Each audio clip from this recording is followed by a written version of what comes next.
ಎಲ್ಲ ನನ್ನ ಆತ್ಮೀಯ ವೀಕ್ಷಕರಿಗೆ ಹೇಮಾದ್ರಿ ಕಿಚನ್ಗೆ ಸ್ವಾಗತ. ಹೇಮಾದ್ರಿ ಕಿಚನ್ನಲ್ಲಿ ನಾವಿವತ್ತು ಹೀರೆಕಾಯಿ ಪಲ್ಯ ಮಾಡೋಣ. ಹೀರೆಕಾಯಿ ಒಂದು ಲೋ ಕ್ಯಾಲೋರಿ ಹಾಗೂ ಹೈ ಫೈಬರ್ ಇರೋವಂಥ ಒಂದು ತರಕಾರಿ. ಇದು ನಮ್ಮ ಲಿವರ್ ಕಿಡ್ನಿಗೆ ತುಂಬ ಒಳ್ಳೆಯದು, ಡೈಜೆಷನ್ಗೆ ಒಳ್ಳೆಯದು, ಕಾನ್ಸ್ಟಿಪೇಷನ್ಗೆ ಒಳ್ಳೆಯದು. ಹೀರೆಕಾಯಿ ಪಲ್ಯ ಮಾಡೋದಕ್ಕೆ ನಾನಿಲ್ಲಿ ಅರ್ಧ kg ಹೀರೆಕಾಯಿ ತೊಗೊಂಡಿದ್ದೀನಿ. ಇದನ್ನು ಸಿಪ್ಪೆ ಹೊರದು ಸಣ್ಣದಾಗಿ ಹೀಗೆ ನೋಡಿ ಚಿಕ್ಕದಾಗಿ ಕಟ್ ಮಾಡಿಕೊಳ್ಬೇಕು. ಹೀರೆಕಾಯಲ್ಲಿ ವಿಟಮಿನ್, ಮಿನರಲ್ಸ್, ಆ್ಯಂಟಿ ಆಕ್ಸಿಡೆಂಟ್ ಇರೋದರಿಂದ ನಮ್ಮ ಸ್ಕಿನ್ ಮತ್ತು ಹೇರ್ಗೆ ತುಂಬ ಒಳ್ಳೆಯದು. ಇದರಲ್ಲಿ ವಿಟಮಿನ್, ಮಿನರಲ್ಸ್ ಹೇರಳವಾಗಿದೆ ಮತ್ತು ಇದು ಫೈಬರ್ ತುಂಬ ಇರೋದರಿಂದ ಬ್ಲಡ್ ಶುಗರ್ ಕಂಟ್ರೋಲ್ ಮಾಡುತ್ತೆ. ಇದು ವಾಟರ್ ಕಂಟೆಂಟ್ ಹೊಂದಿರುತ್ತೆ ಮತ್ತು ವೆಯ್ಟ್ ಲಾಸ್ ಮಾಡೋರಿಗೆ ಇದೊಂದು ಅದ್ಭುತ ತರಕಾರಿ ಅನ್ಬೋದು. ಅಷ್ಟೇ ಅಲ್ಲದೆ ಬಾಡಿ ಡಿಟಾಕ್ಸ್ ಮಾಡುತ್ತೆ, ದೇಹಕ್ಕೆ ತಂಪು. ಹೀರೆಕಾಯಿ ಪಲ್ಯ ಮಾಡೋದಕ್ಕೆ ನಾನಿಲ್ಲಿ ಹೀರೆಕಾಯಿ, ಈರುಳ್ಳಿ, ಕರಿಬೇವಿನ ಸೊಪ್ಪು, ಕೊತ್ತಂಬರಿ ಸೊಪ್ಪು ಎಲ್ಲ ತೆಗೆದುಕೊಂಡಿದ್ದೀನಿ.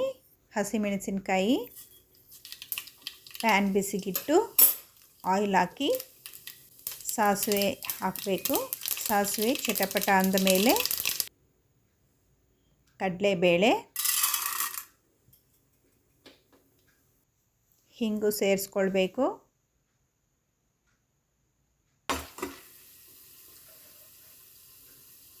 ಈಗ ಕರಿಬೇವಿನ ಸೊಪ್ಪು ಹಾಕ್ಕೊಳ್ತಾ ಇದ್ದೀನಿ. ಸಣ್ಣಗೆ ಉದ್ದುದ್ದಕ್ಕೆ ಕಟ್ ಮಾಡಿರೋ ಅಂಥ ಈರುಳ್ಳಿ ಸೇರಿಸ್ಕೊಂಡು ಚೆನ್ನಾಗಿ ಫ್ರೈ ಮಾಡಿಕೊಳ್ಬೇಕು. ಈರುಳ್ಳಿ ಎಲ್ಲ ಫ್ರೈ ಆದ ಮೇಲೆ ಇದಕ್ಕೆ ಗ್ರೀನ್ ಚಿಲ್ಲಿ ಹಾಕ್ಕೊಳ್ತಾ ಇದ್ದೀನಿ. ಹಸಿರು ಮೆಣಸಿನಕಾಯಿ ಸಣ್ಣಗೆ ಕಟ್ ಮಾಡಿಕೊಂಡಿದ್ದೆ.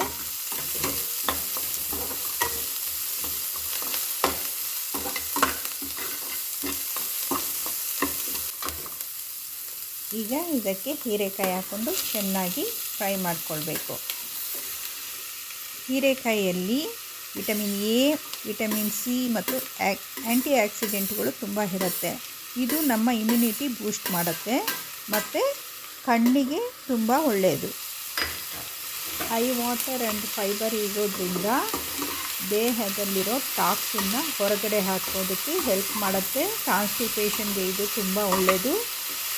ಆದ್ದರಿಂದ ಲಿವರು ಮತ್ತು ಕಿಡ್ನಿಗೆ ಇದು ತುಂಬ ಒಳ್ಳೆಯದು.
ಎರಡು ನಿಮಿಷ ಕುಕ್ಕಾದ ನಂತರ ಕೊತ್ತಂಬರಿ ಸೊಪ್ಪನ್ನು ಸೇರಿಸ್ಕೊಳ್ತಾ ಇದ್ದೀನಿ. ಕೊತ್ತಂಬರಿ ಸೊಪ್ಪು ಹಾಕ್ಕೊಂಡು ಚೆನ್ನಾಗಿ ಕಲಿಸ್ಕೊಂಡ್ರೆ ನಮ್ಮ ಹೀರೆಕಾಯಿ ಪಲ್ಯ ರೆಡಿ. ನಾನು ಮೊದಲೇ ಹೇಳಿದಾಗೆ ಹೀರೆಕಾಯಿ ಲೋ ಕ್ಯಾಲೋರಿ ಮತ್ತು ಹೈ ಫೈಬರ್ ಇರುವಂಥ ತರಕಾರಿ. ವೆಯ್ಟ್ ಲಾಸ್ ಮಾಡಿಕೊಳ್ಬೇಕು ಅನ್ನೋರು ಇದನ್ನು ಉಪಯೋಗಿಸ್ಬೋದು. ಇಷ್ಟ ಆದರೆ